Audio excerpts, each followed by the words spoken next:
Hello दोस्तों, आज हम बात करने वाले बर्नौलीज प्रिंसिपल पे। ये नाम किसी एक फिजिक्स के नाम है जिसका नाम डैनियल बर्नौली है। इनने बताया था जो वेलोसिटी है फ्लूइड की इंक्रीज होगी जब डिक्रीज होगा प्रेशर हमारा। इसको हम आज थोड़ा डेरिवेशन करेंगे और एकदम इजी वे में जो आपको एकदम समझ आएगा। तो फर्स्ट ऑल मैं आपको बताना चाहूँगा, ये हमारी एक तो बेस्ड है कंजर्वेशन ऑफ एनर्जी पे, कंजर्वेशन ऑफ एनर्जी। ओके। और इसमें हमें सपोज करना पड़ता है कि जो इसके अंदर जो फ्लूइड होगा आइडियल होना चाहिए। मतलब सेकंड कंडीशन क्या है, आइडियल फ्लूइड होना चाहिए। आइडियल फ्लूइड होना चाहिए। आइडियल फ्लूइड मैंने आपको पिछली वीडियो में बताया था, अभी भी थोड़ा बहुत बता देता हूँ। जैसे नॉन विस्कस होना चाहिए, इररोटेशनल होना चाहिए,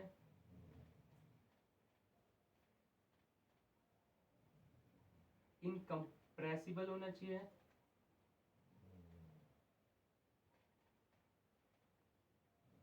एंड स्टेडी फ्लो होना चाहिए।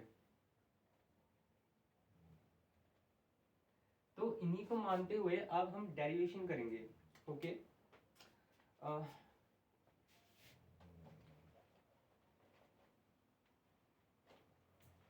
ओके, स्टार्ट करते हैं। मानते हैं जो एक ऐसा पाइप है जो कुछ हाइट पे है। यहाँ इसकी h1 हाइट लेते हैं एंड यहाँ इसकी h2 हाइट।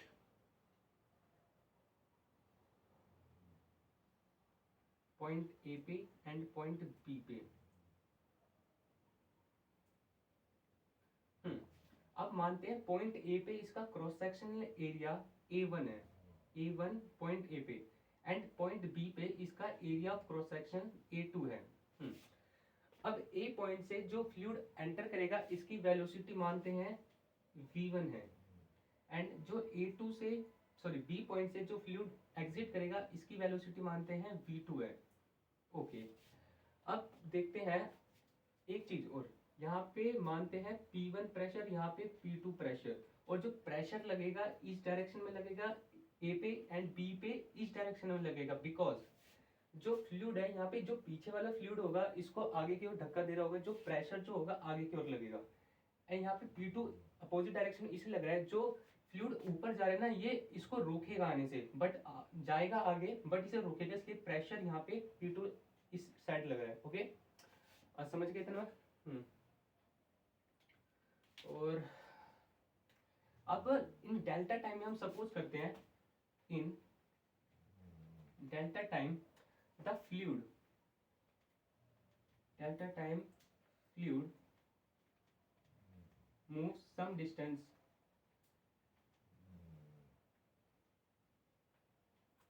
मानते हैं डेल्टा टाइम में जो फ्लूइड है, मतलब ये वाला फ्लूइड कुछ डिस्टेंस आगे बढ़ता है। मानते हैं यहाँ पे ऐसे, मानते हैं ए हैश तक फ्लूइड बढ़ता है और यहाँ पे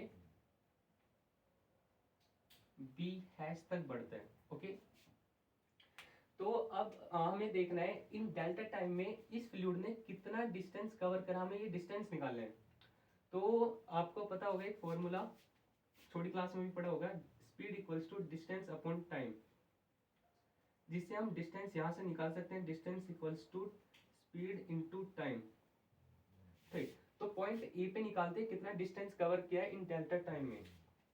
तो distance equals to speed, speed क्या है हमारी यहाँ पे v1 इन डेल्टा टाइम, मतलब पॉइंट ए से फ्लूइड ने डेल्टा टाइम में v1 delta time distance cover किया। ओके, एंड सेम एज यहाँ पे भी इतना ही करेगा, v2 हो जाएगी पर इसकी वेलोसिटी यहाँ पे इन डेल्टा टाइम में। ओके, इतना आपको समझ आया। ठीक, अब हम इसको अब सॉल्व करेंगे अब वर्क एनर्जी थ्योरम से। थोड़ा सा बता देता हूँ वर्क एनर्जी थ्योरम क्या होती है। यहाँ पे वर्क एनर्जी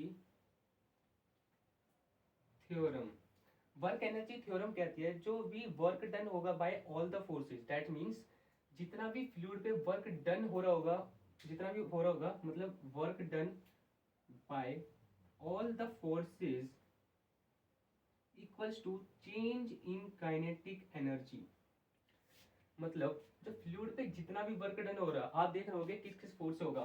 प्रेशर से हो रहा होगा, एक नॉर्मल रिएक्शन लग रहा होगा और एक mg लग रहा होगा, यही फोर्स लग रही है इस पे। तो जो भी इतना वर्क डन होगा चेंज इनटू काइनेटिक एनर्जी में होगा। अभी हम इसको अब ड्राइव करते हैं। ओके,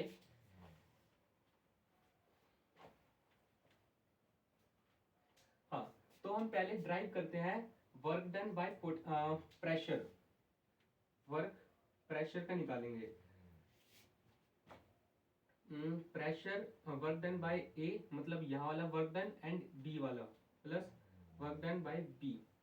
ठीक, मतलब यहाँ वाले प्रेशर का A and work done by यहाँ वाले प्रेशर का। ओके, अब आपको पता है वर्क डन का एक फॉर्मूला भी होता है, work done equals to F force into displacement and dot product होता है।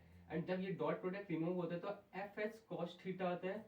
एंड थीटा क्या होता है? Theta angle between force and displacement का। ओके, सो हम यहाँ पुट करते हैं force, force into displacement and cos theta plus F S cos theta. Okay, अब फोर्स क्या है? प्रेशर हमें पता है क्या होता है हमारा, pressure equals to force upon area होता है। ओके, तो हमें फोर्स निकालनी है, तो प्रेशर इनटू एरिया। तो पॉइंट ए पे प्रेशर क्या था हमारा? P1 A1 हो। तो डिस्प्लेसमेंट हमें अभी निकाल लिया था, हमारा डिस्प्लेसमेंट कितना हुआ? V1 डेल्टा टाइम में, मतलब V1 डेल्टा टी। और यहाँ पे जो थीटा होगा ये जीरो होगा, बिकॉज जो वो प्रेशर लग रहा है इस साइड लग रहा है और डिस्प्लेसमेंट भी इस तरफ हुआ है, जो फिर ये पैरेलल है, मतलब इनका जो थीटा होगा 0 डिग्री होगा। और आपको पता है cos theta, sorry cos 0 degree पे 1 होता है। ठीक, तो ये सेम ऐसा ही हो जाएगा। अब करते हैं हम बी वाले पॉइंट की प्रेशर की बात। तो यहाँ पे देखेंगे जो वर्क डन होगा प्रेशर बी पे, F S cos theta. Force क्या होगी? जैसे हम यहाँ पे ली थी P2 A2, और डिस्प्लेसमेंट कितना है? V2 डेल्टा टी में। बट आप जो आप थीटा देखोगे ना कि प्रेशर यहाँ लग रहा है और डिस्प्लेसमेंट फ्लूइड का इधर हुआ था। डेट मीन जब पानी ए से बी में था, जो ये आगे मुड़ा ए हैश से बी हैश में, मतलब पानी का डिस्प्लेसमेंट इस डायरेक्शन हुआ, बट जो फोर्स लग रही है इस डायरेक्शन में। तो मतलब फोर्स इधर लग रही है, डिस्प्लेसमेंट इधर हो रहा है, तो पूरा 180 का एंगल बना रहे हैं। तो आपको पता है जो cos 180 डिग्री क्या होता है? -1 होता है। तो मतलब ये P2 A2 V2 delta time work done minus में होगा। ओके, समझ आया? यहाँ पुट कर लेते हैं minus P2 A2 V2 delta T. Okay, इसको ऐसे सोल्व कर लेते हैं। P1 A1 V1 delta T minus P2 A2 V2 and delta T. अब हम देखते हैं ये कुछ ज्यादा ही बड़ी बड़ी चीजें हैं, तो इनको हम शॉर्ट करने की कोशिश करते हैं। अब शॉर्ट कैसे करेंगे? अब आपने कंटिन्यूटी की वीडियो देखी होगी तो और अच्छी बात है। अब लिखेंगे by the equation, by the equation of continuity, by the equation of continuity. हमने पढ़ा था कि जो m1 इक्वल्स टू m2 के बराबर था। हाँ, m1 क्या था हमारे पास? निकाल लेते हैं। तो हमने मास निकाला था density equals to mass upon volume, मतलब वॉल्यूम इंटू डेंसिटी, मतलब density into volume equals to density into क्या? वॉल्यूम इक्वल्स टू, सॉरी, जो m1 था इक्वल्स टू m2 के बराबर था, मतलब जो delta m equals to rho v1 a1 delta t में, ये हमारा था जो हमारा निकल के आया था। एंड ये किसके बराबर था? m2 के बराबर, मतलब रो था v2 a2 इन डेल्टा टाइम में। दैट्स मीन अब हमें देखो यहाँ पे देखो ये चीज, ये टर्म है और यहाँ पे भी ये टर्म है, मतलब हमें रो को इस साइड ले दो, delta m y rho equals to v1 a1 delta T. तो हम इसकी जगह हम ये लिख सकते हैं, ठीक, मास 1 के लिए। अब मास 2 की बात कर लेते हैं। जैसे इसमें भी ये किसके बराबर है, डेल्टा एम के, मतलब delta M equals to rho V2A2 delta T. तो ये देखो, इसकी जगह मतलब रो को मैं इधर भेज दूं, delta M rho equals to V2A2 delta T. अब हम इसकी जगह इसकी जगह ये पुट कर सकते हैं, पुट करते हैं, तो पुट करते हैं P1 delta m by rho minus P2 delta m by rho. ठीक, अब देखते हैं इसमें डेल्टा एम हम इसमें से ले लेते हैं common, delta M rho P1 minus P2, ये निकला हमारा वर्क डन बाय प्रेशर। ठीक, इतना आपको समझ आया? ओके, याद रखना, मैं यहाँ नोट कर देता हूं कि जो वर्क डन बाय प्रेशर क्या है हमारा, work done by pressure equals to delta M rho P1 minus P2। ओके, इसको रफ कर लेते हैं।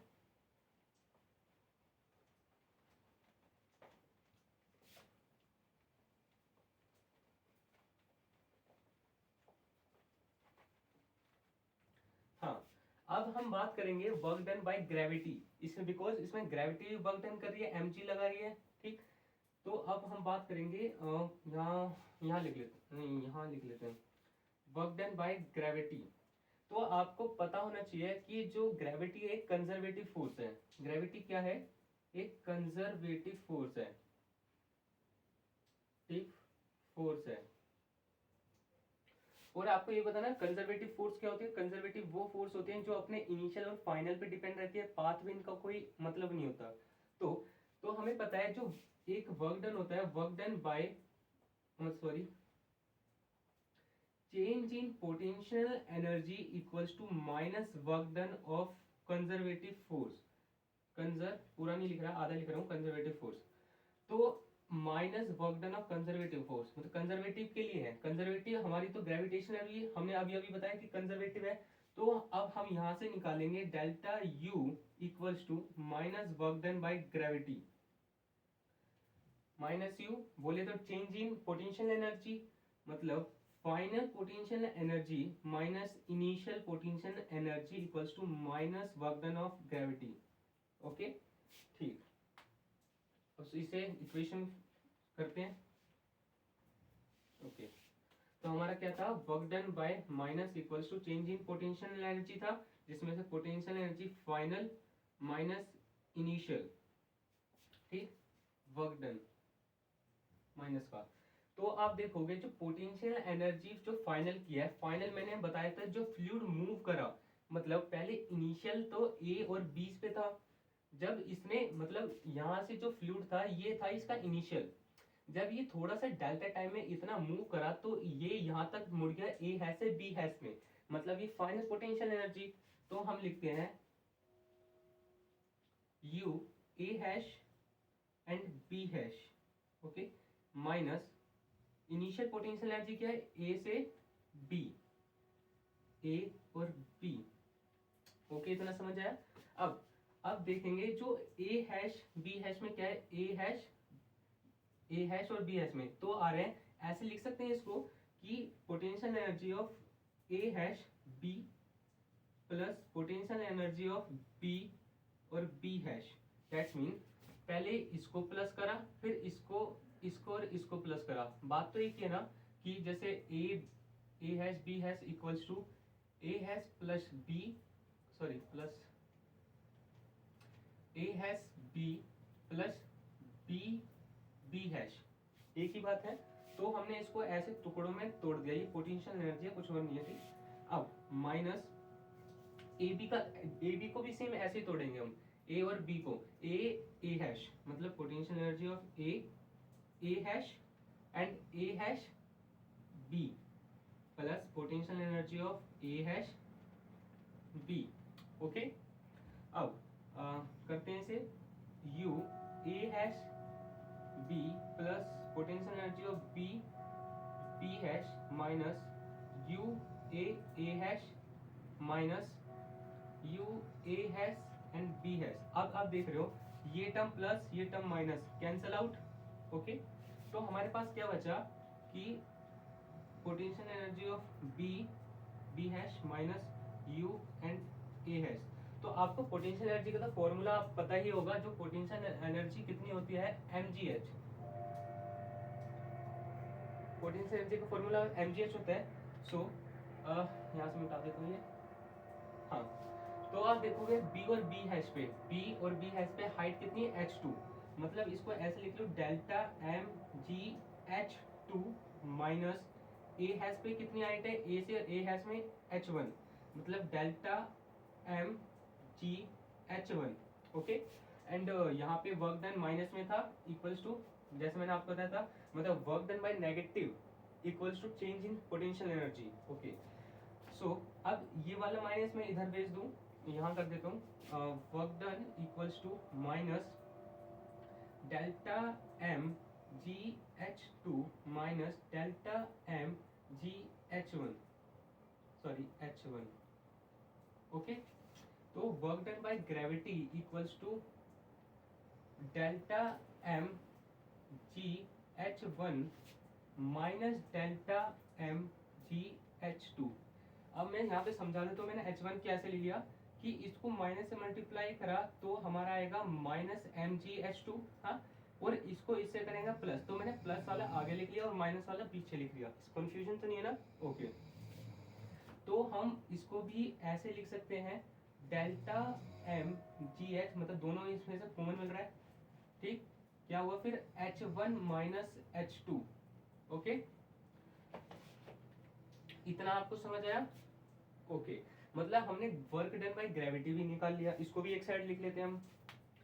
यहाँ लिख लेते हैं, यहाँ तो वर्क डन बाय ग्रेविटी कितना निकला हमारा, change in mass h1 minus h2। Okay okay, इसको मिटा देते हैं।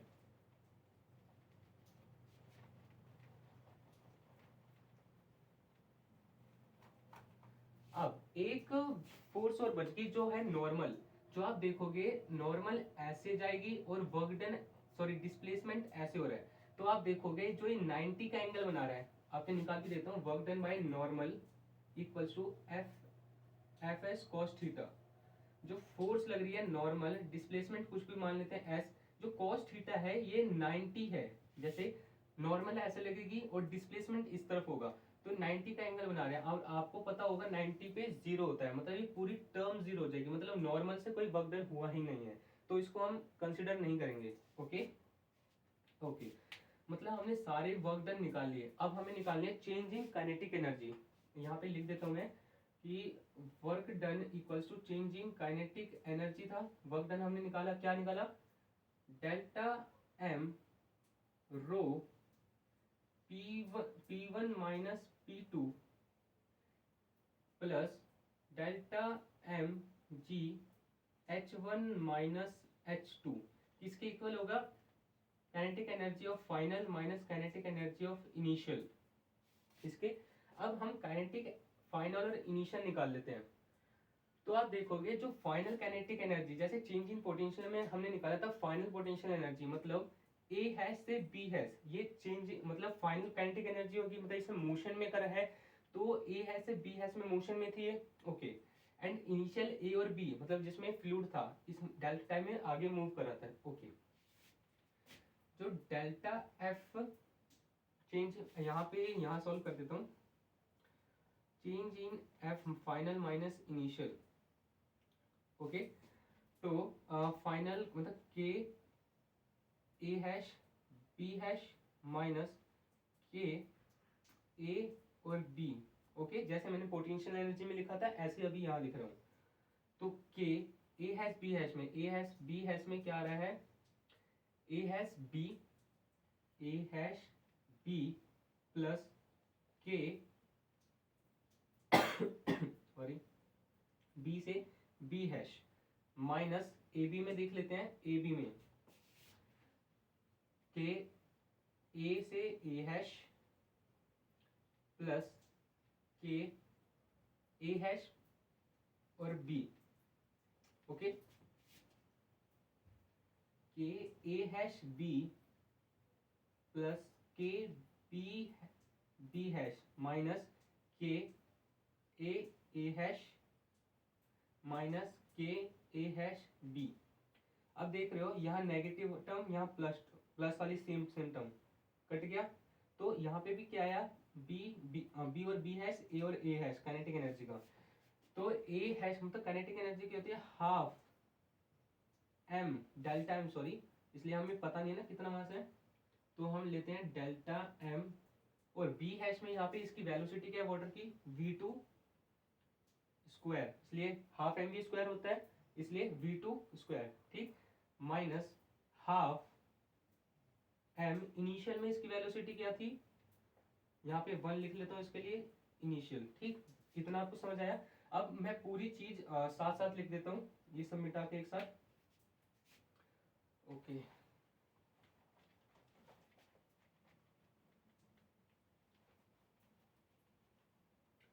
ओके, यहाँ लिखते हैं कितना सारा वर्क डन प्लस सारा ये delta M rho P1 minus P2 plus delta M G H1 minus H2 equals to half delta M V2 का square minus half delta M V1 का स्क्वायर, ओके। हाँ, तो अब कुछ देखो कुछ हो रहा है क्या इसमें, हाँ, आप देख रहे हो कि यहाँ पे डेल्टा एम, यहाँ डेल्टा एम, यहाँ डेल्टा एम, यहाँ डेल्टा, तो सारे डेल्टा एम कट जाएंगे कॉमन लेके, ठीक। तो अब बचा क्या, अब और हम कर सकते हैं इसमें कि पूरी इक्वेशन को मल्टीप्लाई कर दो रो से, जिससे रो से क्या होगा, रो से यहाँ से रो कट जाएगा, कर लेते हैं, मल्टीप्लाई करेंगे, रो से यहाँ से रो कटा, फिर आगे मल्टीप्लाई करा, तो यहाँ पे आएगा P1 माइनस P2 प्लस यहाँ पे रो तो आएगा mg तो कट गया, तो rho G H1 minus rho G H2 equals to, इसको भी करना पड़ेगा, हाफ रो V2 स्क्वायर का square minus half rho V2 sorry V1 का स्क्वायर, इतना है समझ, ठीक।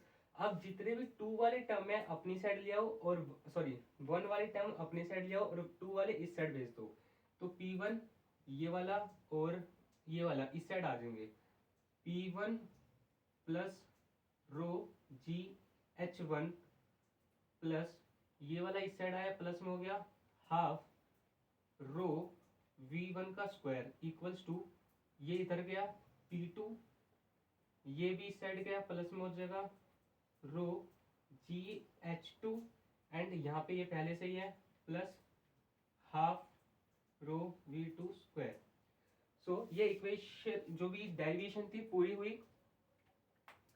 थैंक यू, आपको अच्छा लगा तो समझ आया तो कमेंट करना। Thank you very much.